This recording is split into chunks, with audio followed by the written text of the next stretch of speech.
जय श्री राम जी की। आज की कथा है शिव पुराण की।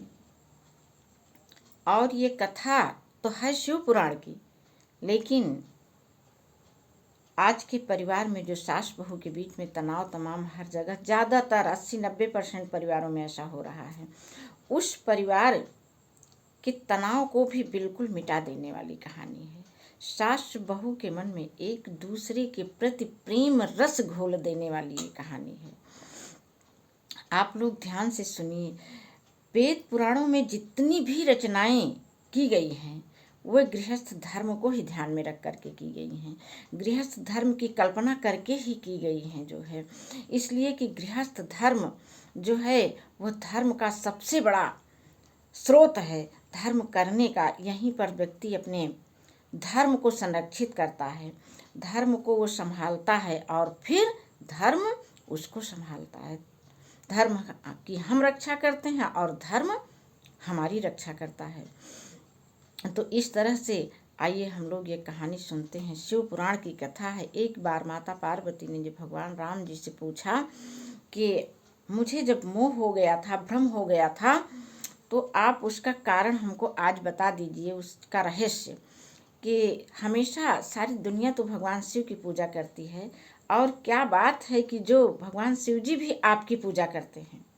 तो भगवान श्री रामचंद्र ने बताया कि देखिए, इसके लिए भगवान शिव जी ने ही ऐसा कहा है, और किसके बस में है कि वे जो है एक बार हमको वैकुंठ लोक से बुलाए और यहाँ सारे देवी देवताओं को इकट्ठा करके राज्याभिषेक की सारी तैयारियां करके हमको बुलाया, और एक रत्न जड़ित सिंहासन पर इस ब्रह्मांड रूपी मंडप के नीचे उस सिंहासन पर बैठा करके हमारी विधिवत पूजा की, और हमको बताया कि जो है आज से हमारी सारी शक्तियाँ आप में प्रवाहित हो रही हैं, आपकी शक्तियाँ मुझ में प्रवाहित हो रही। इस सृष्टि रूपी परिवार के संचालन के लिए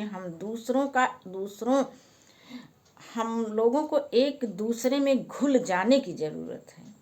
हम एक दूसरे में घुल कर के ही इस सृष्टि रूपी परिवार का संचालन बेहतर रूप से कर पाएंगे। और तभी से भगवान शिव जी सहित बाकी सारे लोग हमको ये सम्मान दे दिए। ये हमारा काम नहीं है, हम इस लायक थे नहीं थे वे जाने, लेकिन भगवान शिव जी ने ये सम्मान हमको दिया है। ये कथा जो है भगवान श्री राम ने माता पार्वती से तो सुनाई, लेकिन अब देखिए ये कथा संदेश क्या देती है हम लोगों को। ये जितनी भी कथाएं वेद पुराणों की हैं, आखिर हम सुनने जाते हैं, उसको अपने परिवार में जब तक नहीं लागू करते हैं, अपने बीच में अपने मन मस्तिष्क में नहीं उतारते हैं, मेरे किसी काम की नहीं है। वह मेरे लिए बस ऐसे ही है जैसे हमारे सामने बहुत सुस्वादु भोजन आए और वो थाली हटा ली जाए, हम भूख से तड़पते रह जाएं। ऐसे ही रामचरितमानस की कथाएं हैं, वेद पुराणों की कथाएं हैं, कि ये सब हम जब सुनते हैं तो इनका हमें प्रयोग करना चाहिए, अन्यथा हम भी ऐसे सुख समृद्धि के लिए तरसते और तड़पते रह जाते हैं, हमारा आनंद खो जाता है कहीं। तो ये कहानी जो है भगवान श्री राम जी की थी। शिव जी ने कहा कि हम लोग एक दूसरे का सम्मान करेंगे अपने परिवार में, तभी पूरा समाज सम्मान कर पाएगा। और एक चीज़ है, एक संत हैं, बहुत अच्छे कथाकार हैं, उन्होंने अपने जीवन की एक घटनाएं बताई थी कि वे जब एक बार जो है उनके गुरुदेव ने उनके माथे पर तिलक लगाया और एक शाल उठाया, शाल उठा करके उन्होंने अपनी गद्दी पर उनको बैठाया, और बैठाने के बाद वह उनके चरणों में सिर झुकाने जा रहे थे। उससे पहले कि उन संत ने अपने गुरुदेव के चरणों में सिर झुका लिया, संत ने कहा नहीं नहीं, उठो उठो, ऐसा नहीं करना है। तो उन्होंने पूछा कि क्यों गुरुदेव, आप अपना चरण स्पर्श करने के लिए आज हमको क्यों रोक रहे हैं। तो गुरुदेव ने एक बड़ी अच्छी बात कही, सुनिएगा ध्यान से, जो है ये हम हर सास बहुओं को सुनने के लिए बहुत ज़रूरी है, पूरा जीवन बदल जाता है। इस कथा को सुनने के बाद उन्होंने कहा कि आज मैंने आपको अपना उत्तराधिकारी चुना है, आज मैं आपका चरण स्पर्श करूँगा, आज मैं आपको सम्मान दूंगा, अन्यथा जब मैं ही आपके परिवार का हो करके आपको सम्मान नहीं दूंगा तो ये समाज भी आपको सम्मान नहीं देगा। ठीक यही बात जो है हमको एक घटना नहीं भूलती है, अपने परिवार की है।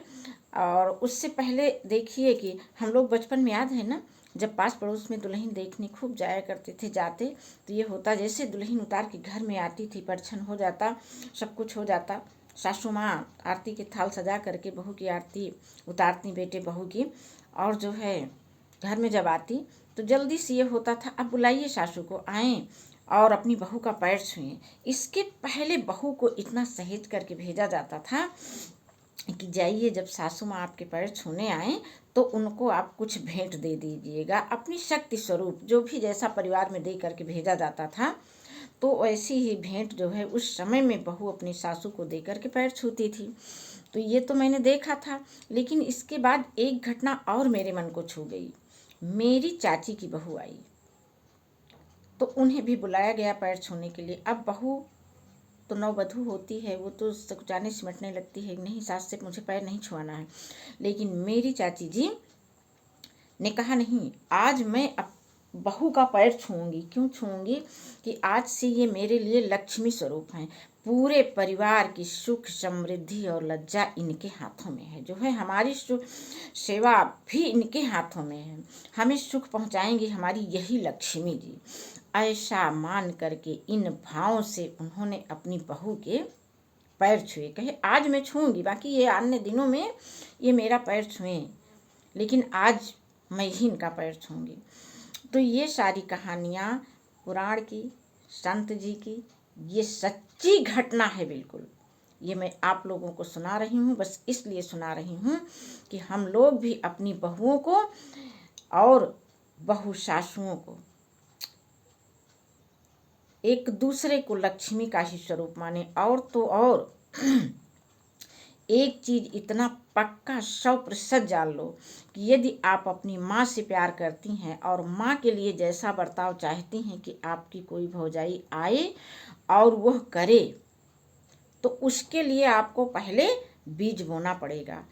जो है आपको अपने मन में ये तय करके रखना है कि मैं अपनी सासू माँ की जितनी सेवा करूँगी, जितना सुख इनको पहुँचाऊँगी, उतना ही सुख मेरी माँ को भी कोई पहुँचाने वाला मिल जाएगा। और ठीक यही बात एक सासू को भी सोचनी है कि क्या सोचती हैं हर सासें कि अपनी बहू को वो जो है तड़पता हुआ देखेंगी, परेशान करेंगी, उसको जो है किसी प्रकार की सुख सुविधा नहीं देने देंगी, तो उनकी बिटिया को वो आदर सम्मान उसकी ससुराल में मिलेगा? कभी नहीं मिल सकता है।